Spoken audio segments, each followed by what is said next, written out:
ওটাই তো প্রশ্ন।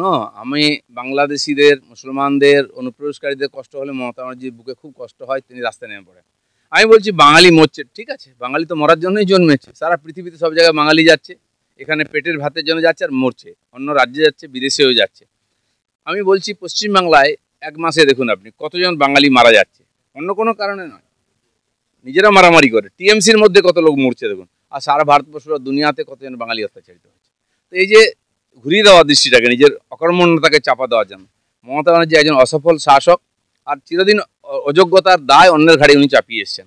তো সেই জন্য বাঙালি বাঙালি করে লাভ নেই। বাঙালি কেন বাইরে যাচ্ছে? 40 লক্ষ বাঙালি কেন বাইরে গেছে? পেট ভাতের জন্য। আপনি খেতে দিন, কেউ যাবে না, পাঠিয়ে দেবেন। সবচেয়ে কঠিন কাজ, রিস্কি কাজ, যেটা কেউ করে না, বাঙালিরা গিয়ে করে পেটের দায়। কেন যাচ্ছে? আর তার জন্য লাফাচ্ছেন। আপনার বাঙালির জন্য নয়, বাংলাদেশির জন্য কষ্ট। দেখুন, আপনি দিল্লিতে কাউকে জিজ্ঞেস করুন বাংলাভাষী দেখলে, বিশেষ করে মুসলিম, আপনি যে কোথায় বাড়ি, বলবে কলকাতা।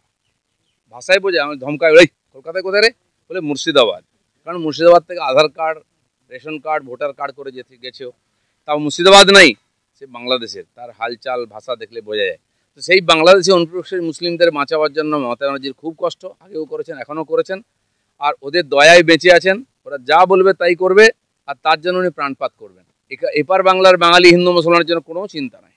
তৃণমূল খুনের, তৃণমূল অ্যারেস্ট শুধু নয়, তৃণমূলের খুনির যারা খুন হয়েছে, যে তার বাড়ির লোক সিবিআই চায়, এটা আরও বিড়ম্বনা। তারা পুলিশের উপর ভরসা করে না। আমরা যখন সিবিআইয়ের কথা বলি তখন কষ্ট হয় যে চাপ দেওয়া হচ্ছে সরকারকে। তোমাদের লোকেরা কেন সিবিআই চাইছে? কারণ এই সরকার আর এই পুলিশ, এই দুটোর উপরে আর মুখ্যমন্ত্রী কারো ভরসা নেই এদের উপরে।